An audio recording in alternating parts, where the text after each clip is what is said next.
Bom dia a todos, vamos para mais um estudo da nossa lição da Escola Sabatina. Hoje na parte de quarta-feira, falando ainda sobre os 2.300 dias e Daniel 8,14. Eu vou ler com você Daniel 8,14. 15 de maio, como o tempo está passando rápido. Vamos lá? Diz assim: E ele me disse, até 2.300 tardes e manhãs e o santuário será purificado.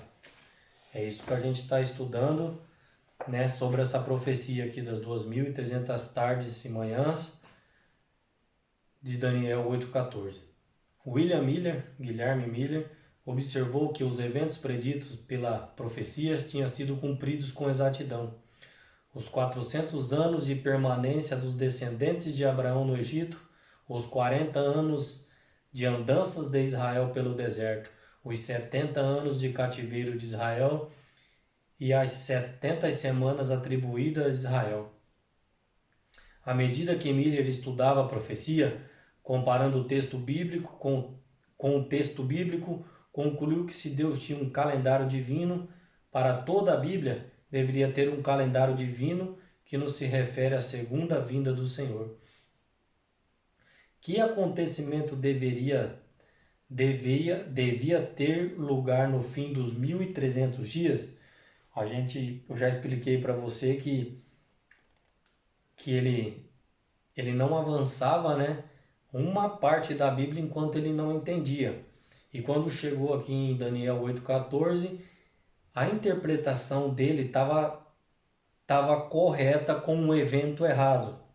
Por que a interpretação correta? Porque ele entendeu que haveria um acontecimento nessa data do fim da profecia. Iria acontecer alguma coisa. Só que ele errou o evento. Ele pregou que Jesus voltaria no dia 22 de outubro de 1844.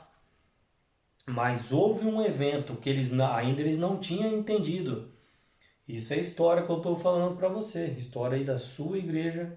História que você tem que estar antenado. Depois do desapontamento, os líderes da igreja ficaram, né, desapontados. Tinha um fazendeiro na época chamado Irã Edson. Esse estava estudando a Bíblia e ele estava saindo do celeiro onde eles tinham feito ali uma reunião, e no meio do milharal, quando ele entrou no milharal, isso foi nos Estados Unidos, ele foi tomado em visão profética, e ele viu a interpretação correta, o que aconteceu num dia, né? Foi um dia anterior, o que aconteceu. Ele viu Jesus passando do lugar, porque lembra do santuário, né? A gente tem, para você entender isso, você tem que lembrar do santuário celestial. Havia o lugar santo, onde o sacerdote, só o sacerdote, né? E tinha um lugar santíssimo, onde só o sumo sacerdote entrava para fazer expiação. Era dia de juízo em Israel. Uma vez por ano era dia de juízo em Israel. Então o sumo sacerdote ele entrava uma vez por ano para purificar o santuário. E ele viu nessa visão, Irã Edson, viu nessa visão Jesus passando do lugar santo para o lugar santíssimo.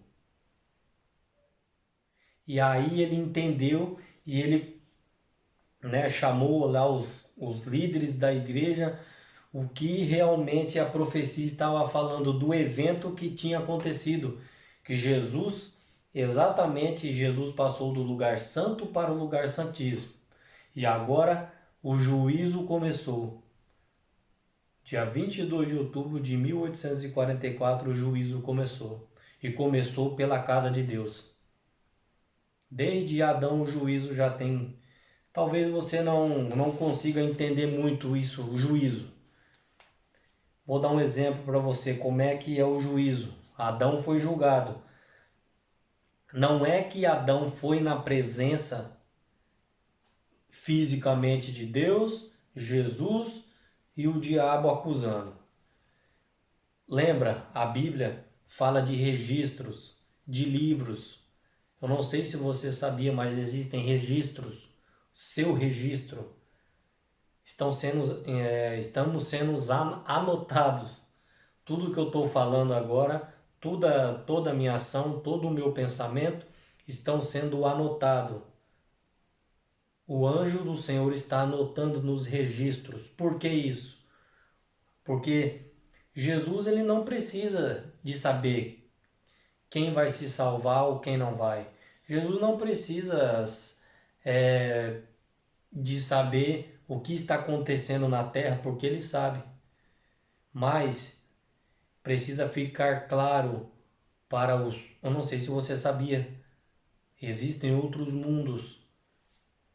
E Jesus precisa deixar claro para esses seres de outros mundos, precisa de deixar tudo anotado, precisa deixar tudo esclarecido.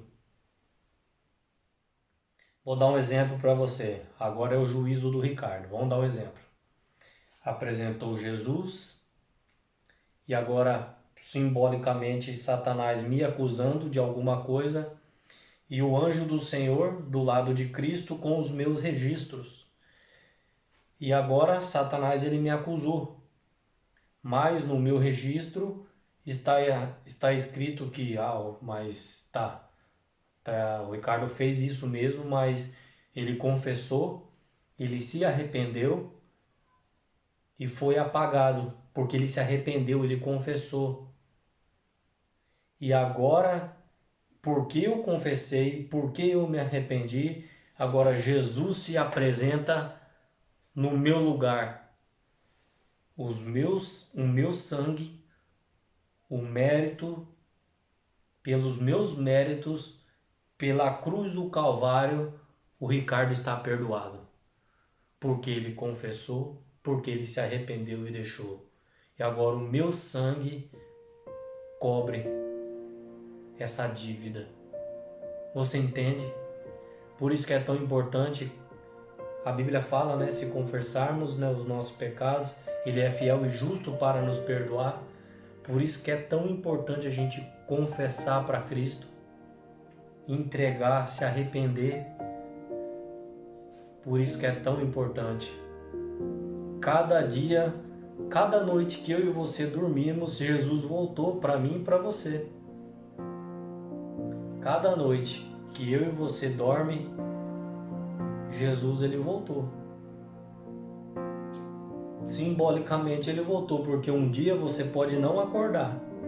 Ou um dia eu posso sair agora na rua e nunca mais voltar para casa. Jesus voltou para mim. Você entende? Diário, comunhão diária, entrega diária.